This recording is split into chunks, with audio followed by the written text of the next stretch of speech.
Right now. Anybody? Yeah, all right, I like it. So let's dive into 6 ways to grow. I just love that we have swag here as well. Who here loves swag?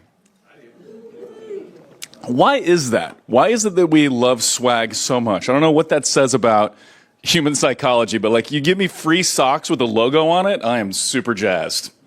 So, all right, let's break down these 6 ways to grow. First off, this event would not be possible without our sponsors. You're going to get a chance to meet our sponsors today at lunch, tonight at the happy hour if you can make it to that. And then I want to call out our sponsors as well. So first off, and I'm not sure that everybody is here yet, but where is Wayflyer? Is Wayflyer in the house yet? They'll be here later, so great. Okay, Channable. I saw my Channable peeps here. Yeah, so Channable, we use that feed solution for our clients, so to power Google Shopping ads and other Google ads that require a feed, YouTube ads, and they're one of the best, one of our favorites. What about Loop? Is Loop in the house? Yeah, there you go, Loop Commerce. I know my friends that run and own brands and the brands that I invest in, we use Loop for subscriptions, and so make sure you meet Loop. And then Fermat. I've got a couple of buddies that work at Fermat. I think one of the hottest service providers in e-commerce, and they've got their own like clothing line. They did like hoodie releases and stuff like that. Anybody from Fermat here yet? I believe they'll be here later as well. And then 3 Colts. Did I see our friends from 3 Colts? Yes, over here. Awesome. We love the 3 Colts host of tools. If you're selling on Amazon and D2C, you need to chat with 3 Colts. And then I want to give a shout out to this is old school meets brand new stuff. Postpilot. Who's here from Postpilot? Yeah, awesome. So Chris Brewer and I both, co-founders of OMG, we both did some direct mail back in the day, and it's always worked. What's really cool, though, now is with Postpilot, you can automate your postcards, your direct mail, just like you do your email. So you can insert postcards into one step of your flow, win-back sequences, things like that. And so definitely recommend you connect with Postpilot as well. So let's give it up for the sponsors one quick time. Thank you. And then happy hour. So happy hour is brought to you by the sponsors. We're nearing capacity, but I think we got a little bit of room. I think we have room for 15 more people. So if you haven't registered, take a picture of that. It's close by. It's within walking distance, correct? About a mile, okay.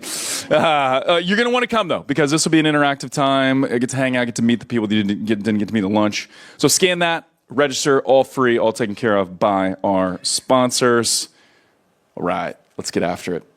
So what I'm going to share with you today, it's all based on what we've designed, built, executed for some really great brands. And so a few of those, Native, Arctic, Boom Beauty, that's one of Ezra Firestone's brands, Crumble Cookie. And so really all of this is based on stuff that works. So as I distill down these 6 keys, these 6 principles, it comes directly from real world stuff that we've done. We do manage a lot in ad spend every year across all platforms. Won some awards, which is really cool. But more than anything, this just illustrates we've got data and we've got case studies that you can apply and that we can share with you. You might remember me as the YouTube guy. That would be possible. I do love YouTube. We do more than YouTube, but that is one of my faves. But I'm confident you'll always remember me as the guy that has 8 kids. And so this is my crew. This is my crew right here. This is actually a year or 2 old. But if you're looking and counting, 2 boys, 6 girls. And about a week after I get back, one of my daughters is getting married. That'll actually be the 3rd one of my kids getting married in the last 12 months. Yeah, you can clap for a kiddo getting married. It's been intense, man. Running a company, having 8 kids, 3 of them getting married in a 12-month span is pretty crazy, but it's awesome as well. And so I think what's interesting about this, aside from just making it very memorable, is that really digital marketing and trying to get channels to do what you want them to do and to get your marketing to work is sort of like raising a gaggle of kids, right? Everybody's got a mind of their own. Their minds change all the time. They're fickle, they're moody, right? And so that's digital marketing, really. That's our customer. That's the channels that we try to manage. And so I guess I was just born for chaos, or I chose it. I don't know. I'm not sure which. But that's my crew. And so let's dive in, and let's think first a little bit high level before we get into these 6 keys. Really, the name of the game is profitable growth, right? And if we look at kind of the trajectory of e-commerce since COVID, we all remember, like in peak COVID, when everything was just exploding online, really the mindset of most brands we talked to was like, grow, grow, grow. I don't really care what it costs. It's a bit of an exaggeration, but just give me new customers, right? There's business out there. We got to get it because now is the time to get that business. And so there wasn't much talk about, well, what are your fees? And like, how does this work? It was just like, hit the gas pedal, right? Let's grow. Then things kind of shifted towards the end of COVID and definitely now. And I think now we've kind of come to our senses as an industry where it's like, I do want growth. I do want you to hit the gas pedal, but it's got to be profitable, right? It's got to be profitable. And by the way, could you also make it consistent as possible? Anybody ever wake up like in the middle of the night, or it's the first thought you have in the morning where you're like, I'm way too dependent on Meta, right? The success of my business is in the hands of Mark Zuckerberg. Anybody feeling that way? Dude, sometimes I wake up and I'm like, where did that thought come from, right? It's just all the stuff in your subconscious. So I love Meta, and I think I'm allowed to say that at a Google event. We use it, right? We use it for our brands, we use it for our agency.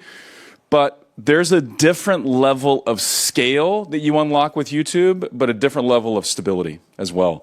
And I promise you, it feels a lot better when you're like, hey, I got YouTube and Meta and Google and some other channels driving growth for my brand, and I know the costs and I know how profitable it makes me. That's where it's at. That's way better than those grow at all costs time periods within COVID. And so we're in a really good spot as an industry, I believe. And so how do we create this consistent, profitable growth? We need to drive demand, right? And this is where, as Jacques looks at some of their top brands, we look at some of the top brands, those that succeed are those that know how to generate demand. You could also call this brand building, but it's where people that want to buy in your category, they choose you. They choose you over others, and they seek you out, they look for you, and they see that you're different. And so what's really cool, and we see this, we have the privilege of managing different channels. So we manage Amazon, manage email, manage a lot of traffic as well. And so the brands that have brand demand, the brands that are real brands, everything gets easier. You can charge the prices you want to charge. You can launch new products easier. People stick with your product much longer if you've got a real brand. And this is something we've been talking about for years on Amazon. I think it's going to get a lot harder just to have a product. Just to sell a cool product, you need to build a good brand. And so we're going to talk about that today. What is the scariest number in business? This is worth a swag item. Scariest number. Okay, so I'm actually looking for an actual digit. Who said ACOS though? That was a good answer, Bill. I'm going to give you a pair of socks for that. So ACOS, and just for fun, what's the here? I got you. There we go. What's the inverse of ACOS? Just for fun, measurement nerds out here. Unknown cost. Yeah. ACOS is also similar to myrrh, right? I'm going to give you something here as well, Mr. Ron. Water bottle. Sweet. Hopefully, I'm not going too nuts on the swag here. I'll settle it down a little bit. What's the scariest number in business? I'm going to say 1, right? 1 is the scariest number. 1 channel, 1 offer, 1 ad. We don't want to be too dependent on any one thing. And so diversity, that's where we create strength and stability, both in terms of channels and traffic. How many of you guys are in brick and mortar retail right now? Anybody expanded into retail wholesale? Okay. It's a decent number in the crowd. That's awesome. What we've seen with that is when brands are in retail stores, that creates growth across all channels. Media becomes a little bit easier there as well. So we're going to break down YouTube strategies for retail as well as we go here. And then I believe this, talked about it, but there's really not a better growth lever than YouTube right now. But it's also misunderstood. And this is where I think it falls short, or where we This is why we don't capitalize on YouTube like we should. So what is YouTube? I believe it's trust, right? Influence, education, information, entertainment. This is a really interesting thing. So this kind of goes back to our TikTok shop thing. 98% of people say they trust YouTube influencers over any other channel, any other platform, right? And so how many of you guys have your favorite YouTube influencers? You guys got some people you pay attention to on YouTube? Absolutely. It is a brand builder. It's like TV. I got my start in TV, but it's better than TV ever could be. More measurable, more targetable. There's just more to YouTube than TV could ever. And I realized this stat is like from last presentation. It's already grown quite a bit. And actually Disney Plus really popped up. So kudos to Disney Plus as well. But YouTube still the leader and still the leader by a long shot. And so and I believe this is true. Really, the new Hollywood are creators on YouTube. I know for my kids, the younger ones, they've been getting my wife and I to watch Mr. Beast stuff lately, right? And so their choice of creators, their view of famous people, is YouTubers and not traditional TV, which is super interesting. And then on YouTube Shorts, this is growing dramatically, so like 70 billion views a day on YouTube Shorts. A couple of quick case studies, and then we'll dive into those 6 keys. When we first worked with Boom and took them from 0 on YouTube to then it was the second largest channel for new customer acquisition, 30% overall business growth, about 200% growth on YouTube. Dr. Squatch. So how many of you guys remember the original Dr. Squatch videos with the guy, James, long hair, beard, taking a shower in the woods? Yep.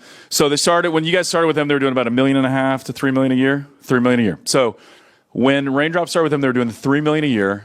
They just sold to Unilever. It was not published, but the industry belief is they sold for about $1.5 billion. That's not a bad exit. That's a pretty good day, right? So what's interesting here, Raindrop was the creative force here. They won some awards for creating those ads.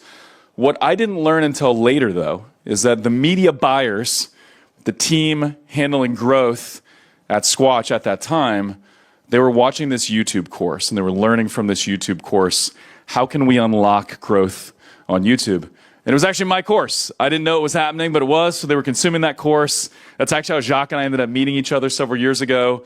But so in a roundabout way, we played a part in that growth as well, which is pretty cool. And then Native, group that we've worked with together. So we started working with Moise Ali about 6 years ago. They were doing about $100 million a year.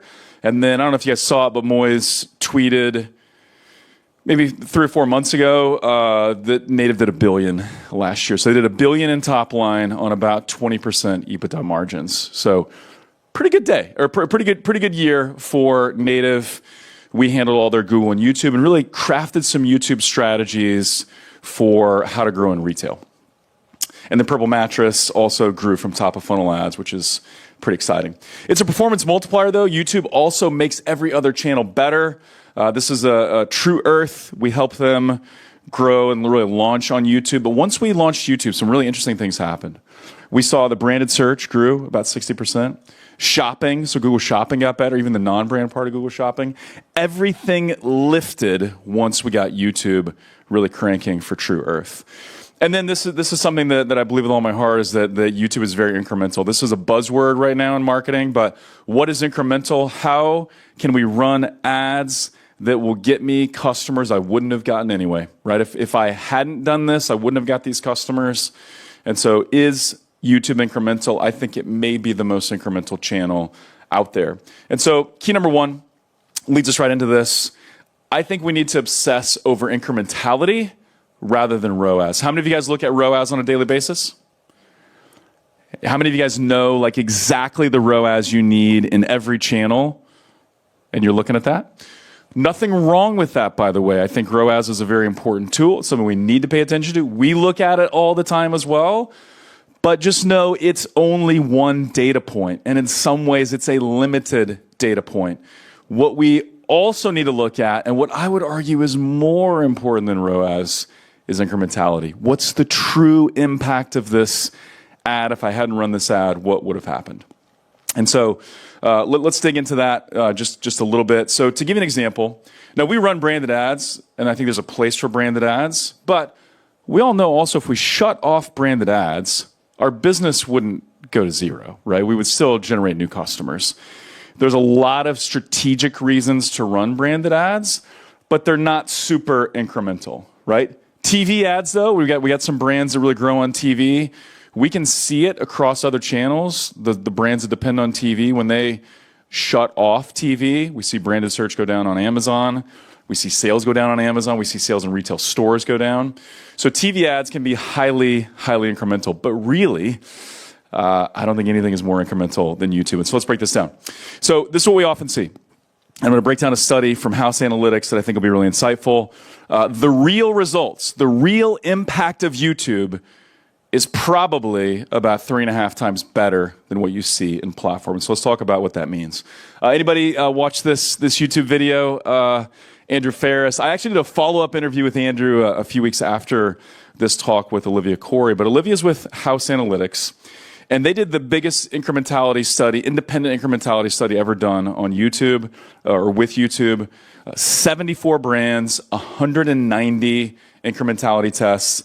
These were bigger brands doing 8, 9 figures. They were also brands that were spending a significant amount on YouTube. So about 30% of their total budget was spent on YouTube. So they weren't dabbling, they weren't just spending $1,000 here and there. They were investing in YouTube. And then a lot of these were D2C and omni-channel brands.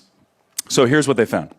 They found that if you were getting a 1 in one ROAS in platform, it was actually probably a 3.4 when you looked at the incremental impact of YouTube and the impact that it had on sales. And then, so in platform, underreporting by about 70%. But the incrementality factor, so the range was anywhere from 1 to 10. So some people, they saw 1 in platform, they were getting a 1. Some people saw 1 ROAS in platform, they were actually getting a 10. But the average was 3.4.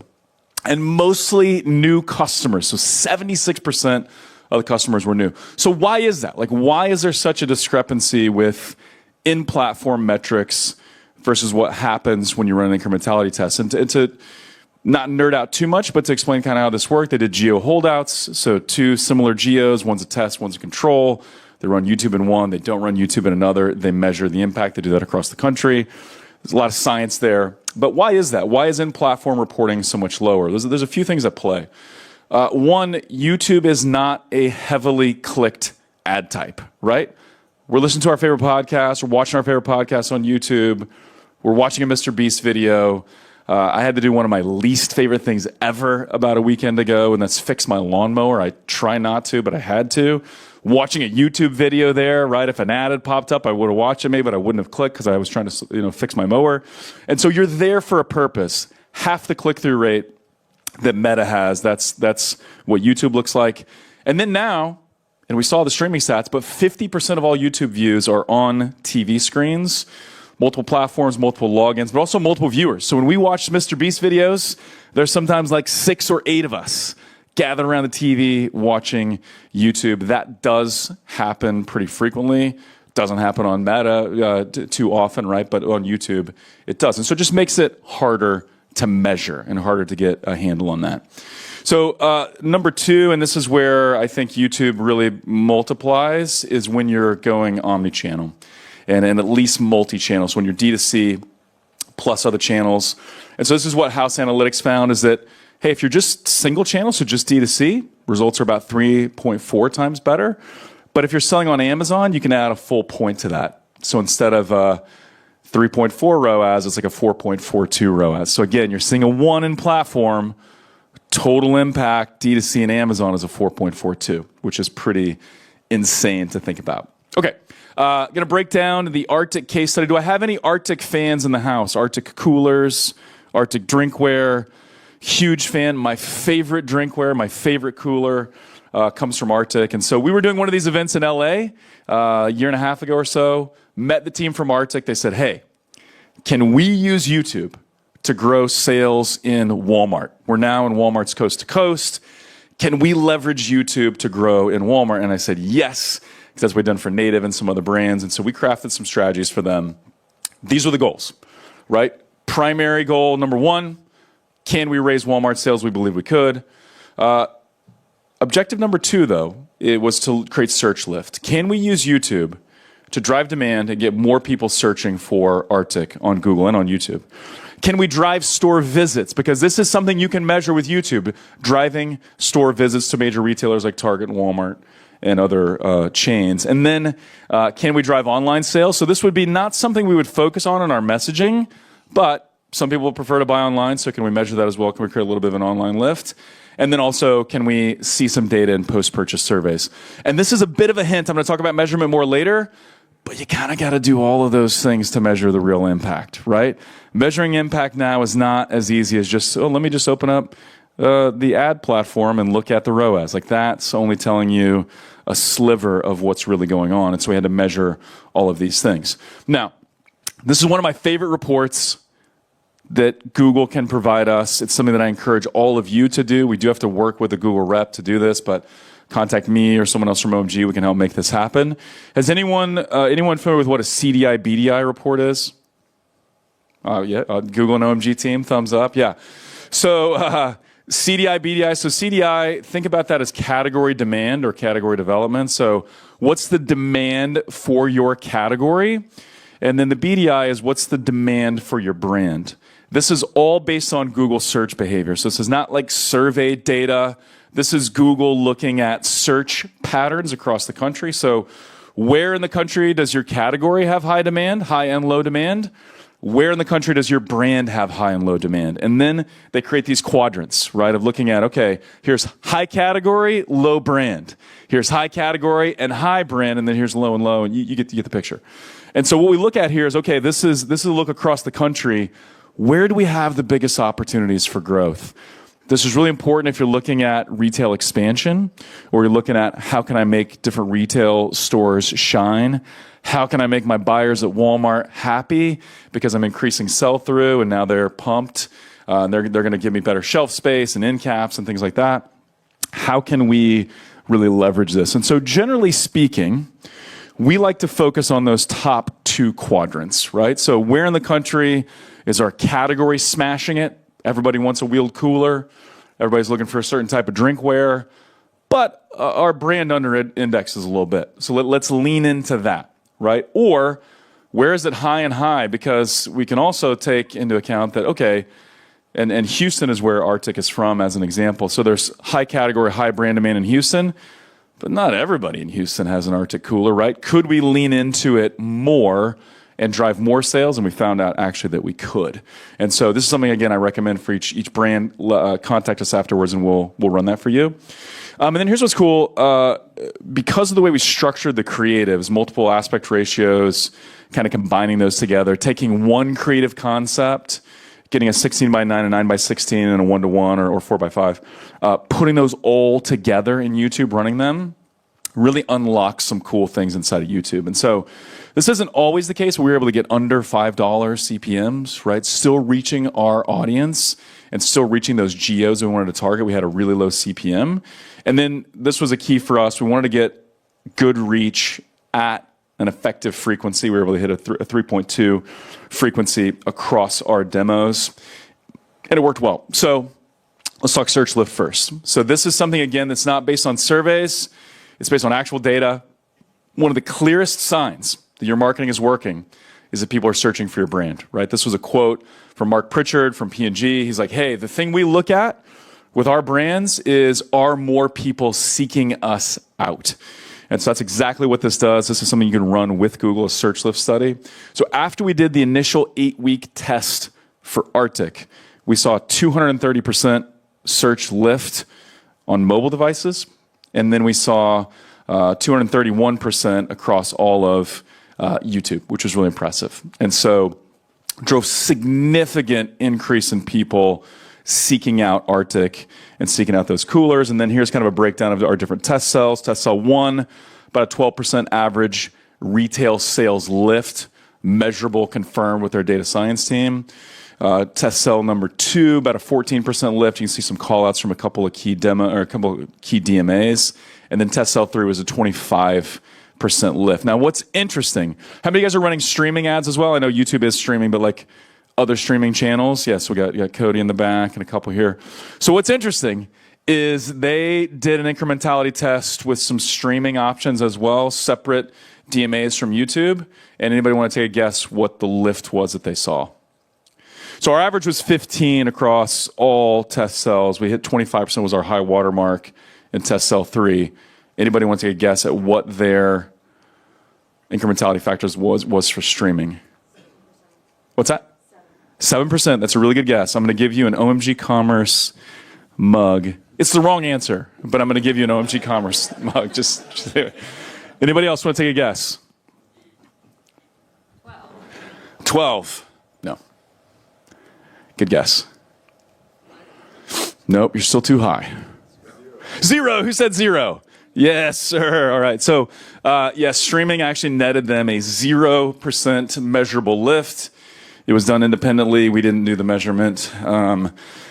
And so, yeah, YouTube smashed it. It smashed it for them. It led to a pretty big investment in YouTube because of that. We won this nice little Agency Excellence Award as well, which was pretty cool, and did a case study on it, stuff like that. So we got one halfway clap. Thank you. Appreciate that.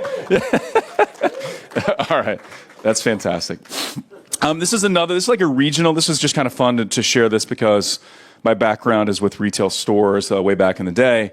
But this is a chain of appliance stores in the Midwest. And so they did a similar test. They've got 13 or 15 stores, something like that.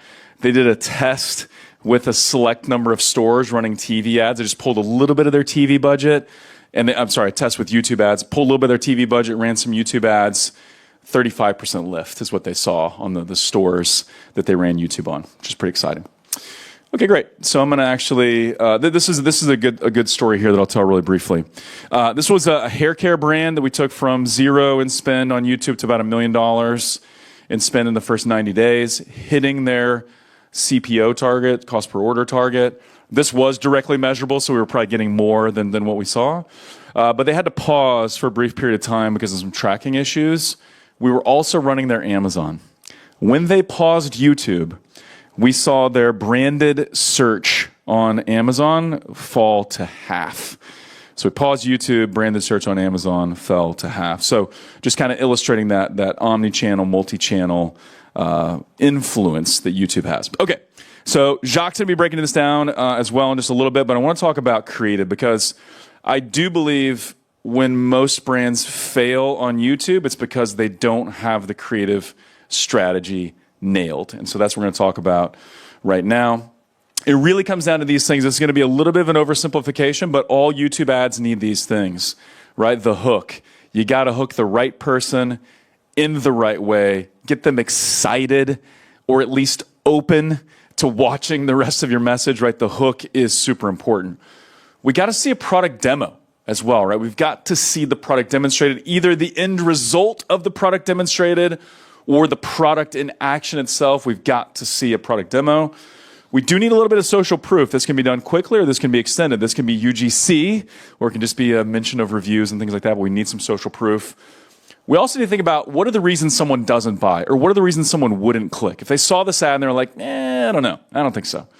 What are those reasons? Are they worried about the effectiveness? Are they worried about the cost? Are they worried about the way to make them look? Like there's a variety of things that could come in the way of someone making that click or making that purchase. We need to overcome that in some way. And then we got to have a good call to action and a good offer. And we're going to kind of talk about that as we go here. So I'm going to show you a couple of these Arctic ads because they were just smashing winners. And then we'll talk about them as we go. So here we go. I'm going to try to play this. This is the 65-quart Ultra Tough Arctic Cooler, and I actually put it to the test in quite a few fun different ways. And this thing is ultra tough. I am April Wilkerson, and I'm a builder. I am always running and gunning, whether it be in my work or in my hobbies. And I put a high value on function, durability, and high quality. And that's why I resonate with Arctic here, because they are overbuilt, but not overpriced. Awesome. All right, what did you like about that ad? Did that ad resonate with you, by the way? What did you like about it? What was impactful about that ad? The truck? The truck. It's like an F-350, right? Not even just a 150. It's like a 350 parked on top of two coolers, right? Not probably what you're going to do with a cooler, but you're like, my kids are going to sit on it. I might stand on it or something. So if it can take the F-350, then fine. It's good. Yeah. What else was impactful? Quick cuts. Who said quick cuts? Nick Flint. Yes, sir. This is something where a lot of times the most successful ads we see on YouTube are longer, right? We ran some ads for them that I'm not going to show, but with a partnership with NASCAR, some of them were 4 minutes long. The average watch time per impression was insane. The view rate was insane. People will watch long videos if you give them a reason to. But generally speaking, you need faster cuts. If you stay on any one scene too long, or it feels like the video's dragging, or if you're ever showing videos to a test audience and they're like, start checking their phone or start looking around, like that's when you need a cut, right? Make it faster. Fast cuts. I love this influencer. April Wilkerson is her name. Anybody a fan of Home Improvement from the 90s? I know we got some young people in here. Love that show, right? I think she is like a female version of Tim the Toolman Taylor, but a lot more responsible probably. But when I watch her, I'm like, anything you tell me to buy, April, I will buy. Right? Anything you recommend, I'm in on that. Here's another one. So let's watch this one. This is just a 30-second ad. What do you love about being outdoors? Lighting the barbecue? Hitting the trail with a few friends? Cheering your team on at the tailgate? However you spend your time outside, Arctic is made for it. Made for real-life adventures. Made for real-life budgets. Made with quality materials and innovative designs that lock in the cold. Engineered the right way. Built to last. Never ever overpriced. Great. What'd you notice about that ad? What'd you like? Yeah, Bill. Well, because I have a farm and stuff, so we cut through every kind of type of person you're trying to target. Yeah. But the Home Depot almost announced it. It's not the same guy. Okay. Yeah. I think it has power. Yeah. So just for the sake of the live stream, yeah, it feels like a Home Depot type announcer. Love the voice. Got that deep voice, trustworthy voice, right? You got fast cuts. So Bill owns a farm, lives on a farm. Like, regardless of what your outdoor activity is, there's probably a scene there that speaks to that. How was this different than the April Wilkerson ad? How was the feel different with these ads? More produced. Yeah. So here's what's interesting about YouTube. YouTube has an appetite for a little higher production value. This ad primarily we ran on streaming TV. It had an insanely high view rate. It was very effective. It was a little more produced. Sometimes ads like this don't work as well on Meta, right? But you got to keep in mind, like, this feels a little more like TV because it was on TV, right? But you pair this, and this is where we've seen a lot of success. Pair a video like this with an April Wilkerson video. Someone sees both or a handful, and man, they're in, because it's like this brand feels substantial and real, but also I trust it because of the influencers. Yeah, Chris Brewer. I like how you kind of get hooked into it, and then there's a quick click of Walmart at the end. Yeah. That just says to the person, oh, okay. Walmart. Go to Walmart. Yep. There's also some trust built in there. Now, here's what's interesting. I've been doing this a long time, as I mentioned. We were looking at the analytics of this campaign. This is going to be worth a Google mug right here. So looking at the analytics of this campaign, what do you think the online, this is a good ad, like this makes you want Arctic, right? What do you think the online conversion rate was of this ad? Yes, ma'am. 3%. Good guess, wrong. 7, wrong, going the wrong direction. 0.5%, wrong.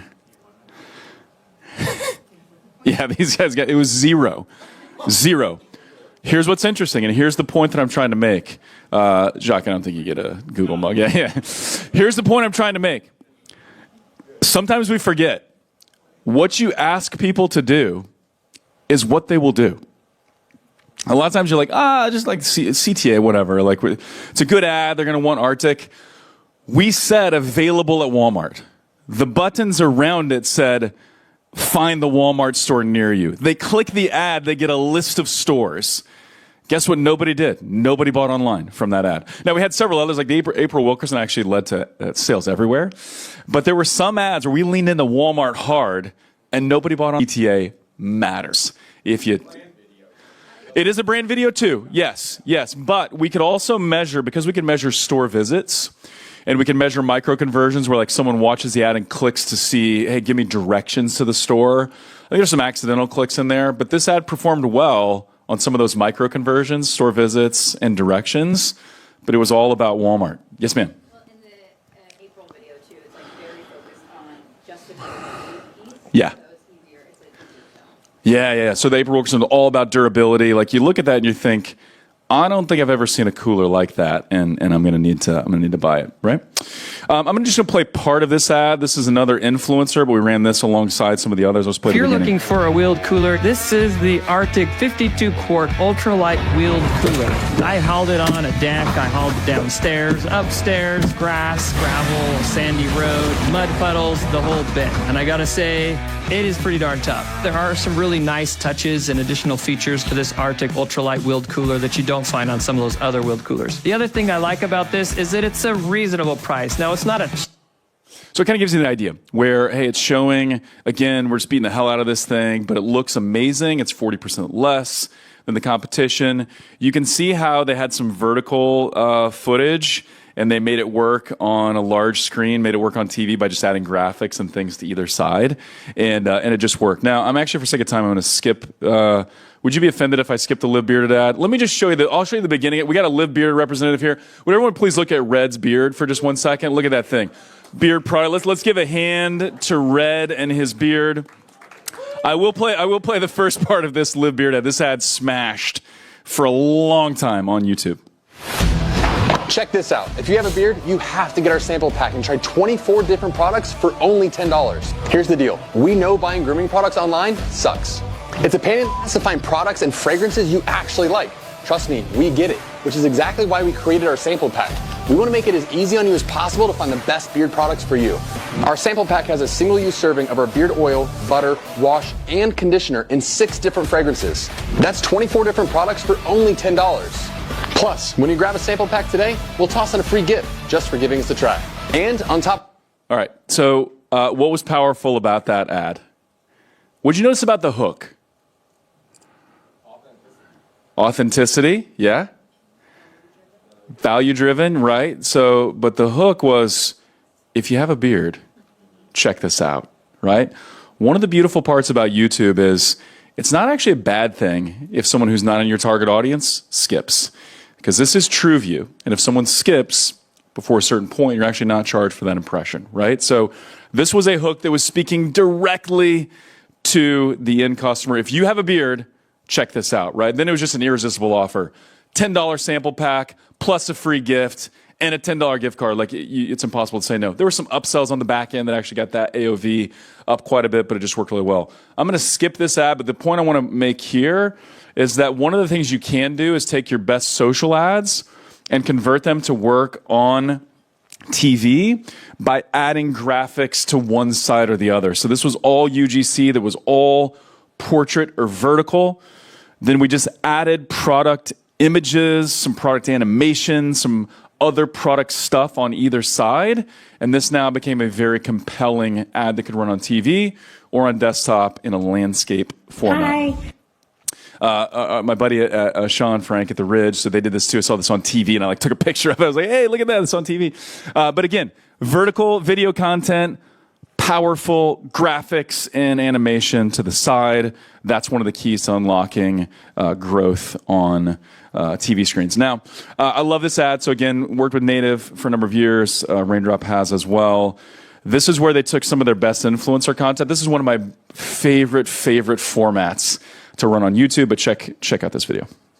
Native's moisturizing lotion helps my skin to feel so hydrated and smooth. I just love the fact that it keeps your skin moisturized all day. With a new and improved formula. And I just love how rich and creamy the formula is. They provide a deep hydration with a lightweight feel. Like just super hydrating, but also lightweight and sinks into your skin super fast. You're going to love it. The formula absorbs in the skin so easily without leaving a residue. And don't even get me started on how good they smell. It just smells so yummy. And not to mention it comes in 7 of their best scents. You smell good. It's quite literally the best compliment.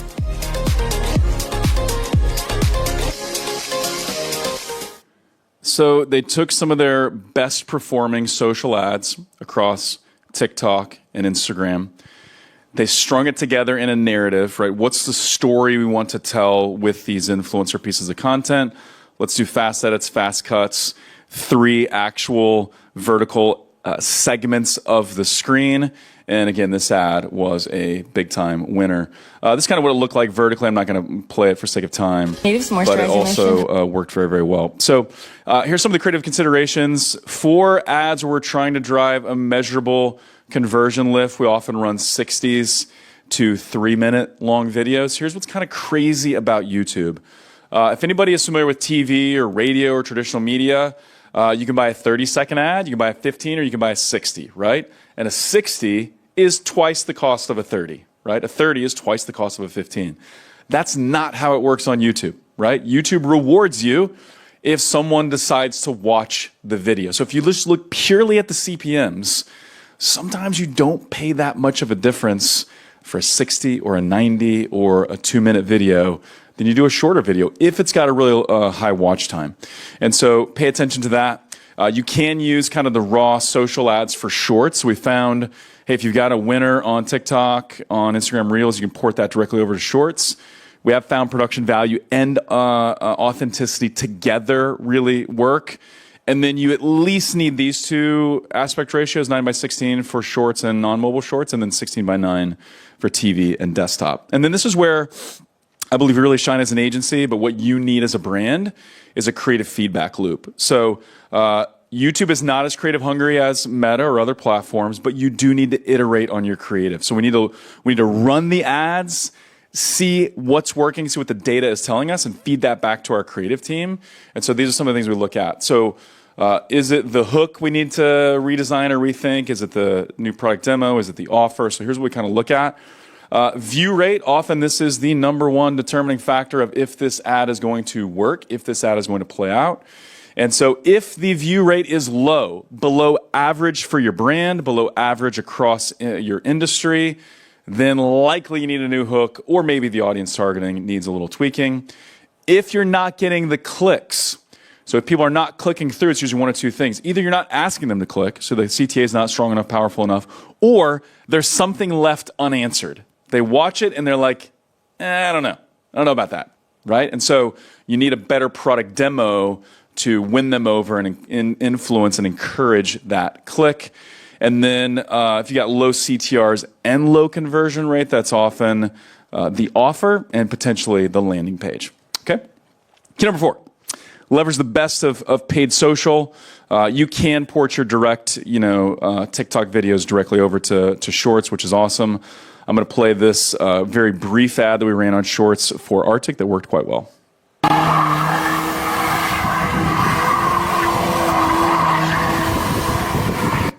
That was part of the NASCAR series, and so we actually ran like 15s and 30s of this as well on Shorts, but it was like, hey, again, let's show a NASCAR driver just doing burnouts with a cooler. Kind of fun, kind of cool, and got a ton of engagement. And then, yeah, your best social ads can become your best hooks. Okay, let's talk about campaigns, and this is something that I know Jacques Spitzer talks a lot about, but even if you have the right creative, if you structure your campaigns in the wrong way, they will fall flat. Right? It's hard to brute force your way to success if the creatives are off, but you can also really mess things up on a campaign level and let good creatives die on the shelf and let good creatives just absolutely go to waste if you don't set up the campaigns properly. So you need to structure them according to your objectives. Let's talk about campaign strategy just a little bit. If you're trying to drive retail sales lift, so this is what we're doing for Arctic, trying to drive measurable lift in retail stores, we leaned heavily into reach and view-based campaigns. So the majority of our budget went to video reach campaigns, that's where you're bidding on a CPM, and video view campaigns, that's where you're bidding for a completed view of the video. That's where we spent most of the time. Then we did spend a small percentage of the budget on demand gen. That's the new video action campaigns, the new conversion-focused campaigns from YouTube. And we were trying to get half of our spend or half of our views on TV just because of the low cost reach, the high engagement, and the impact we saw on how that drove in-store visits and how that drove other micro conversions. So that's what we did for retail sales lift. Overall sales lift, very, very similar. We're maybe not as concerned about TVs here, but if we're trying to drive overall sales lift, again, we're mostly going to be view-based with a little bit of focus on demand gen. Now, if you're on the other side of the spectrum where you're like, hey, I want to drive measurable D2C sales. I need to see those conversions, as many as possible in platform. Even though I know the incrementality factor is going to be higher than that, you still need to run conversion-focused campaigns. So we're maybe 70, 80% of our budget is going to demand gen at this point. But we're also running some reach campaigns to create a boost or create a lift, because sometimes those reach and view-based campaigns have a third the price of CPMs, right? CPMs are a third lower, or maybe a fifth of what they are on Meta or something. So adding in some really low cost reach and low cost views can lead to better overall success and better overall conversions. And so this is something also that came from the House Analytics study. We've seen really good results as well. The shift to demand gen away from video action campaigns, which was the older conversion-focused campaigns that YouTube offered, demand gen 27% better, 27% higher lift than VAC. So improvement on Google's part. Tip the hat to Google for that. My buddy Trevor at Bestie, this is a post-purchase survey. This was from a skincare brand. So this was one of those great questions. How many of you guys use post-purchase surveys? Awesome. Highly encourage it. Not 100% scientific, right? Sometimes people forget. Sometimes people click the wrong button. It's not the only thing you should use, but it is something you should use and you should pay attention to. So this was a survey they did saying, hey, how did you first hear about our brand? Instagram was number one, then Facebook, then Google, then YouTube. But then they did something interesting. They're like, wait a minute. What if we looked at where do people like to research to buy our category? So skincare brand, where do you go to get your information before you buy skincare? Google was actually number one. YouTube was number two. And then everything else was way down the list. So they were spending the most on Instagram, but it was way down there, right? So they're like, maybe our budget should reflect this. So they flipped it. They started spending way more on YouTube. They made the budget kind of proportional to where people like to research. And then they ran the survey again, and it flipped. Right now, YouTube was the number one place that people said, yes, that's where I saw it. That's why I came today to buy. And so lastly, and then I'm going to turn things over to Jacques here, is looking at how do we measure, adjust, and optimize? Because just like trying to keep a kid in line and trying to guide them through life, it's like everything is changing, everything is chaotic, everything is wild. That's sort of the way campaigns are, on YouTube and other places. So how do we measure? How do we adjust? How do we optimize? How do we scale? So when you look at, here's the lift trifecta. So this is something that Google will do for you, that we can help set up for you when you run YouTube, and you need to measure all of these. So brand lift, that's survey-based. Those are those surveys that pop up on YouTube before you watch your ad. It shows you, are we having a measurable increase in awareness, consideration based on our ads? Search lift, like we talked about for YouTube or for Arctic, are more people searching for us after they see the ad? And then sales lift. So you look at all three of those things, that's going to tell you, what did this actually do for my brand? So we need to look at all three. And then I think that the trifecta of measurement is combining all of these. So let's actually do a little acronym test here. Almost done with this portion. I am running out of, no, I've got three things of swag. Great. MTA, what does MTA stand for? Oh shoot, who said that first? Right here? Was it right here? Okay, here we go. You ready? Let's see if I get it. Oh, okay, look at that. So MTA, multi-touch attribution, great. MMM. I heard it over here for sure. I'm not going to throw it. I'm a pretty good aim, but I'm not going to throw it. Who gets the mug? I think it was back here. Okay. She's like, I'll take a mug. Here we go. I should have had a runner. Here we go. That's awesome. So media mix modeling. Who here uses an MMM tool? Great. What does the MMM tool tell you that an MTA tool does not?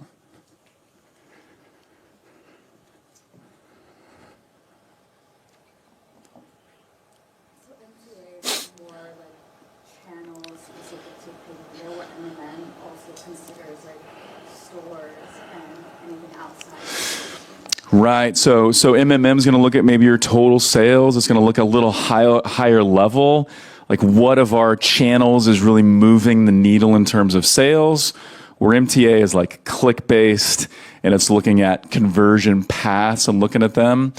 Has anybody ever been frustrated by like signing up for new MTA tools or looking at other things, and you're like, wait a minute, I'm not sure this gave me any more insights. Like I see in-platform data, now I see third-party data, and now it's just all like, I'm not sure what it tells me.